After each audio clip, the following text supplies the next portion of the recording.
Hello hello students, online class में आपका स्वागत है। आज हम पढ़ेंगे मिशेल की प्रकृति, जो कि 5वें चैप्टर का टॉपिक है। मिशेल की प्रकृति। समान प्रतिशत बेस संतृप्ति पर विभिन्न प्रकार के कोलाइड के पीएच मान अलग अलग होते हैं। ये विभिन्न कोलाइड पदार्थों की मृदा विलयन को हाइड्रोजन आयन देने की क्षमता अलग अलग होने के कारण होता है। क्या होता है? हाइड्रोजन आयन कोलाइड है, उसके पीएच मान अलग अलग होंगे और कोलाइडी पदार्थों में मृदा विलयन की एच आयन देने की क्षमता अलग अलग होती है पीएच के कारण। उदाहरण के लिए बेस संतृप्ति की स्थितियां कम होने पर भी कार्बनिक जटिल पर्याप्त प्रबल अम्ल और विनिमय स्थितियां होने के कारण बहुत कम पीएच मान देंगे। यानी अगर बेस संतृप्ति की स्थिति कम होगी और कार्बनिक जटिल पर्याप्त प्रबल अम्ल विनिमय स्थिति होगी तो पीएच मान क्या होगा? कम होगा। इसके विपरीत आयरन और एल्यूमिनियम Fe और Al+3 के हाइड्रोक्साइड से अधिशोषित हाइड्रोजन का वियोजन अपेक्षाकृत कम होता है। मृदाओं में इस प्रकार के कोलाइड की प्रधानता होने के कारण दिए गए बेस संतृप्ति पर अपेक्षाकृत अधिक पीएच होगा। क्या होगा? अधिक पीएच। सिलिकेट क्ले से अधिशोषित हाइड्रोजन का वियोजन है वो ह्यूमस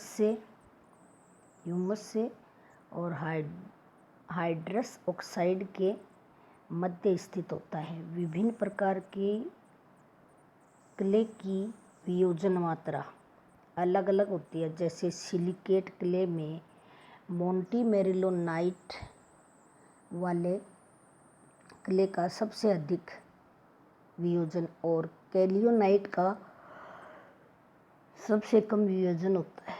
इसलिए 50% बेस संतृप्ति पर सिलिकेट क्ले का पीएच मान है वो 5.2 से 5.8 यानी अम्लीय है। और हाइड्रस ऑक्साइड क्ले का पीएच मान है वो 6 से 7 है। तो ये भी अम्लीय 6 और 7 के बीच में, लेकिन ये है कम अम्लीय, वो है अधिक अम्लीय। तथा कार्बनिक कोलाइड का पीएच है वो 4.4 से 5, ये और भी अधिक अम्लीय है। मान छोटा होगा तो ज़्यादा अम्लीय है। अब है अधिशोषित भस्मों के प्रकार। Type of adsorbed bases. भस्म किसको कह रहे हैं? बेस को। बेस माने क्षार को। BASE base. और इसको हिंदी में क्या बोलेंगे अपन? क्षार। और वैसे क्या बोलते हैं इसको? भस्म। क्या बोलते हैं? भस्म। तो तीनों इसी में हो गए। बेस कह दो, चाहे क्षार कह दो, चाहे भस्म कह दो, एक ही बात है। अब है अधिशोषित भस्मों के प्रकार। कोलाइडी जटिल में उपस्थित विशेष अधिशोषित भस्मों की तुलनात्मक मात्रा भी मृदा पीएच पर प्रभाव डालती है। सोडियम संतृप्त मृदाओं का पीएच कैल्शियम और मैग्नीशियम से संतृप्त मृदाओं के पीएच से अधिक होता है। यानी पीएच अधिक होने का मतलब क्या हो गया? अम्लीय अधिक होना। नहीं, पीएच अधिक होने का मतलब है ये क्षारीय अधिक होना, क्योंकि सोडियम है वो किससे अधिक क्षारीय है? कैल्शियम और मैग्नीशियम से। वो इसीलिए क्योंकि सोडियम है वो कैसी धातु है? क्षारीय धातु, क्षार धातु।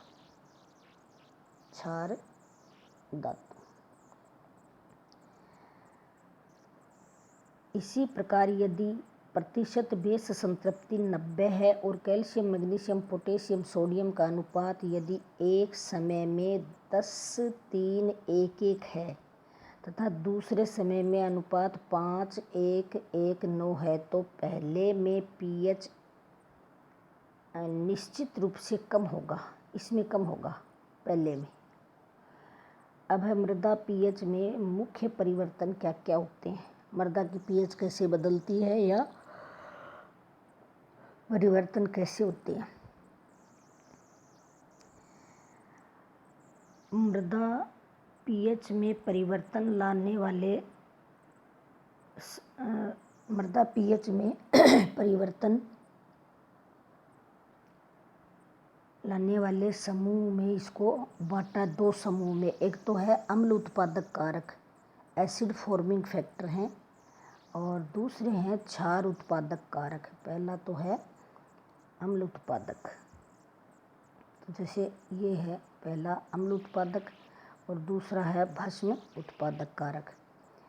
अम्ल उत्पादक में कार्बनिक पदार्थ के विच्छेदन की क्रिया में कार्बनिक और अकार्बनिक दोनों प्रकार के अम्ल बनते हैं। विच्छेदन से उत्पन्न कार्बन डाइऑक्साइड पानी के साथ क्रिया करके कार्बनिक अम्ल बनाती है तथा अम्ल वियोजन के बाद H+ आयन देता है, जिसके फलस्वरूप पीएच मान कम होता है। अब है अकार्बनिक अम्ल, जैसे H2SO4 है, HNO3 है, HCl है, HF है आदि भी क्या करते हैं, H+ आयन प्रदान करते हैं। वास्तव में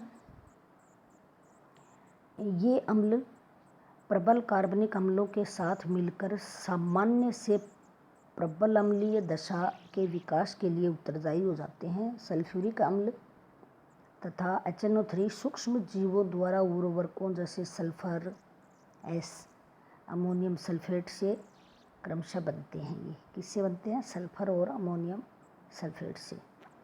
नम प्रदेशों में जहाँ वर्षा अधिक होती है वहाँ क्षारों का लीचिंग द्वारा ह्रास होने के कारण अम्लता बढ़ जाती है, यानी क्षार है वो वर्षा के साथ जुड़ करके जमीन में चले जाते हैं। फिर है भस्म उत्पादक कारक। भस्म का मतलब है क्षार, ये है अम्ल। अम्ल तो दोनों से बने, कार्बनिक अम्ल से भी और अपने कौन से अम्ल बताए, दो प्रकार के अम्ल हैं, अकार्बनिक और कार्बनिक। तो कार्बनिक तो H2CO3, अकार्बनिक ये HCl, HNO3 और H2SO4। अब है भस्म उत्पादक क्षारक। अम्ल निर्माण का कोई भी प्रक्रम जो मृदा में विनिमय भस्मों, जैसे विनिमय भस्म का मतलब है क्षार का आदान प्रदान, विनिमय का आदान प्रदान। तो यहाँ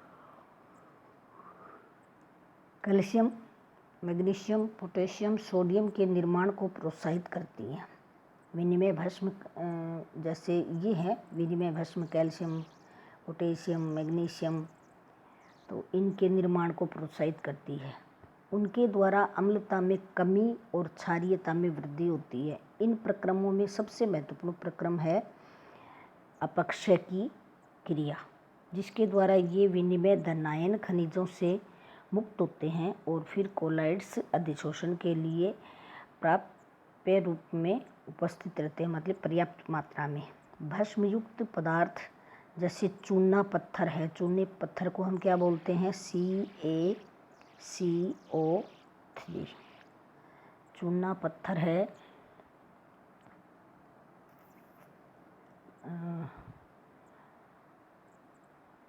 तो चूना पत्थर मिलाने से मृदा में धात्विक धनायन की मात्रा में वृद्धि हो जाएगी। धनायन कौन से होंगे, Ca+2।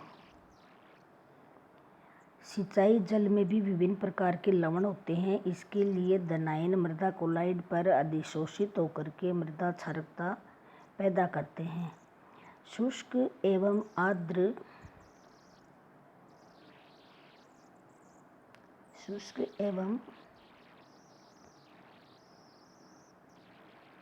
ये कर लिया। तो शुष्क एवं आर्द्र प्रदेशों में जहाँ वर्षा कम होती है वहाँ क्षार लीचिंग के द्वारा नष्ट नहीं होते हैं। कौन? क्षार लीचिंग से क्षार नष्ट नहीं होते हैं बल्कि वहीं एकत्रित होने लगते हैं, जिसके कारण पीएच वहाँ अधिक हो जाता है। पीएच क्या होगा? अधिक होगा। अब है मृदा पीएच को प्रभावित करने वाले कारक। मिट्टी की पीएच को प्रभावित करने वाले कारक कौन कौन से हैं? पहला कारक है पैतृक पदार्थ, पेरेंट मटेरियल। क्षारीय चट्टानों से निर्मित मृदाओं का पीएच अम्लीय चट्टानों से बनी मृदा की अपेक्षा अधिक होता है। क्षारीय चट्टानों का पीएच क्या होता है? ज़्यादा होता है, ज़्यादा। अब है इसका उदाहरण है ग्रेनाइट। क्या है? ग्रेनाइट। दूसरा है अवक्षेपण, प्रेसिपिटेशन। वर्षा के जल से क्षारीय तत्व जैसे कैल्शियम और मैग्नीशियम निक्षालित हो जाते हैं तथा इसके स्थान पर अम्लीय तत्व एल्यूमिनियम और हाइड्रोजन तथा मैग्नीज आ जाते हैं, जिससे मृदा पीएच कम हो जाता है। वहाँ ज़्यादा हो रहा था, यहाँ कम हो जाएगा। अब है कार्बनिक पदार्थों का अपघटन। कार्बनिक पदार्थों का अपघटन। कार्बनिक पदार्थ के विघटन से कार्बनिक अम्ल बनता है। CO2 और जल में टूट जाता है या CO2 और जल के जुड़ने से बनता है। ये कार्बनिक अम्ल कैल्शियम और मैग्नीशियम के कार्बोनेट से क्रिया करके उनके बाइकार्बोनेट बनाता है, जो जल में क्या होते हैं? विलय होते हैं। बाइकार्बोनेट जल में घुलते हैं, जिसके कारण निक्षालित हो जाते हैं, धुल करके चले जाते हैं। फलतः मृदा में अधिक अम्लता हो जाती है। क्षार नीचे निकल गए तो ऊपर क्या रह गया? अम्ल अम्ल रह गया। फिर है मूल वनस्पति। जंगली वनस्पतियों के अंतर्गत निर्मित मृदा घासों पर निर्मित मृदा की अपेक्षा अधिक अम्लीयता होती है। जंगली वनस्पतियों में शंकुधारी पौधे चौड़ी पत्ती वाले पौधों की तुलना में अधिक अम्लता पैदा करते हैं। शंकुधारी का मतलब है कटी फटी और छोटी पत्तियाँ। फिर है मूल वनस्पति। जंगली वनस्पतियों के अंतर्गत निर्मित मृदा घासों पर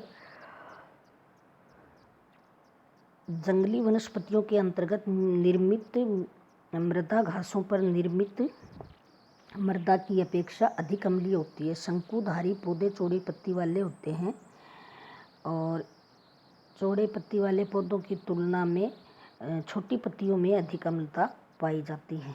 उसके बाद में फसल की प्रकृति। फसल की प्रकृति यानी कौन सी फसल अपन ने बोई है। तो फसल की प्रकृति के लिए उदाहरण लेते हैं अपन। फसल की प्रकृति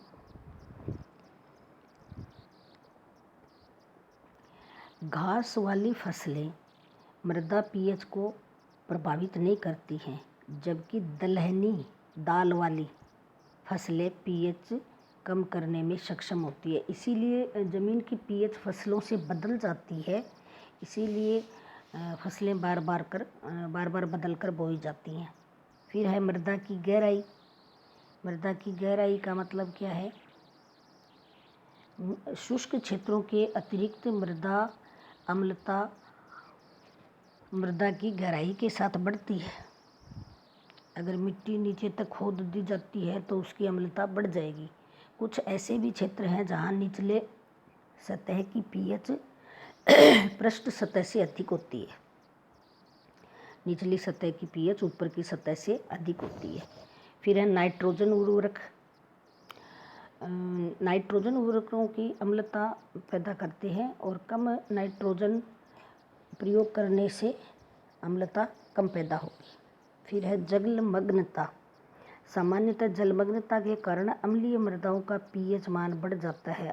जलमग्नता मतलब जल में डूबे रहना। कोई भी फसल वगैरह है या ज़मीन है वो जल में डूबी रहती है तो इनका क्षारीय मृदाओं का पीएच है वो मान घट जाएगा, अम्लीय मृदा का पीएच मान तो बढ़ जाएगा और क्षारीय मृदाओं का घट जाएगा। अब है ये जलमग्नता हो गई, ये नाइट्रोजन उर्वरक, ये मृदा की गहराई, और ये नेचर ऑफ क्रॉप यानी फसल की प्रकृति, और ये मूल वनस्पति क्या है वहाँ पे। अब है मृदा पीएच को प्रभावित करने वाले कारक तो हो ही गए। अब मृदा पीएच का महत्व क्या है, मिट्टी की पीएच फसलों को किस प्रकार प्रभावित करती है। मृदा पीएच का पोषक तत्वों की प्राप्यता पर प्रभाव पड़ता है। किस पे पड़ता है, पोषक तत्वों की प्राप्ति पर। मृदा विक्रिया बहुत ही महत्वपूर्ण मृदा का गुण है जो पादप वृद्धि को प्रत्यक्ष या अप्रत्यक्ष दोनों प्रकार से प्रभावित करता है, पौधे की वृद्धि को। मृदा पीएच मृदा को रासायनिक गुणों और सूक्ष्म जीवों की क्रियाशीलता को सबसे अधिक प्रभावित करता है। मृदा में धन आयनों जैसे calcium, magnesium, potassium, sodium, aluminium का मृदा से सीधा संबंध होता है। कम पीएच पर ये आयरन, मैग्नीज और एल्यूमिनियम में घुलनशील हो जाता है तथा पीएच अधिक होने पर ये हानिकारक होते हैं तथा इनकी कमी हो जाती है। पीएच का मान 5.5 से भी कम हो जाता है, यानी पीएच का मान 5.5 से कम होने का मतलब है अम्लीय होना। पीएच का मान 5.5 से कम होने पर नाइट्रीकरण धीमा हो जाता है। पीएच का सबसे महत्वपूर्ण प्रभाव पौधे पर यह है कि पीएच मृदा में उपस्थित पोषक तत्वों की उपलब्धता को प्रभावित करता है। मृदा पीएच की उपलब्धता को, ये मृदा पीएच पूरी बराबर मिल रही है या नहीं। अब ये एक चार्ट है जिसमें बताया है कि पीएच वैल्यू बताई है ये 5.1 और ये कुछ नीचे लिखा, ये नाम ये नहीं आएगा, दूसरा ही आएगा नाम तो इसका। जैसे बोरोन है वो ज़मीन में नीचे है, मोलिब्डेनम ऊपर है, आयरन ये संक्रमण धातु है, iron, manganese, zinc, copper, cobalt. फिर सल्फर कैसी है, पी ब्लॉक का तत्व है, उप धातु, अधातु। फिर पोटेशियम, फिर फास्फोरस, फिर कैल्शियम, मैग्नीशियम, फिर नाइट्रोजन। ये स्थिति है। अब उसके बाद आगे है नाइट्रोजन की अधिक प्राप्यता मृदा में पीएच 6 तथा 8 के मध्य होती है, क्योंकि ये जीवांश पदार्थ में उपस्थित कार्बनिक नाइट्रोजन में खनिजन करने वाली मृदा सूक्ष्म जीवों के लिए सबसे अधिक उपयोगी है तथा उन सूक्ष्म जीवों के लिए भी उपयोगी है जो सहजीवी प्रक्रिया द्वारा कुछ खाएगा।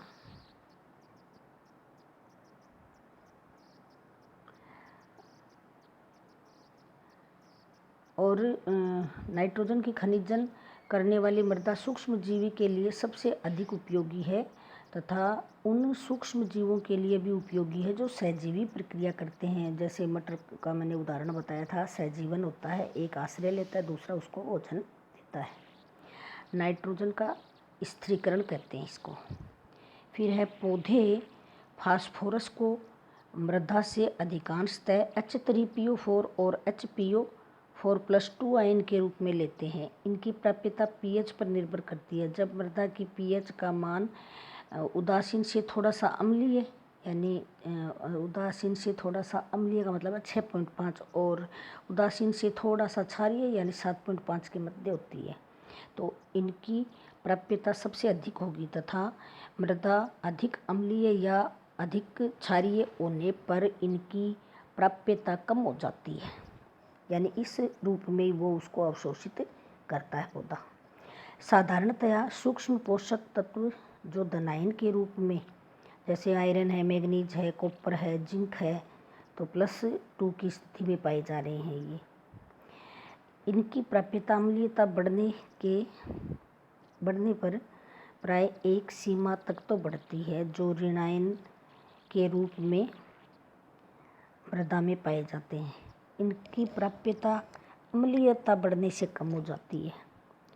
मोलिब्डेनम तथा बोरोन की पौधों को मृदा में प्राप्यता अम्लीयता बढ़ने पर कम होगी। दूसरे शब्दों में हम ये भी कह सकते हैं कि प्राथमिक पोषक तत्व कौन से हैं? KNP।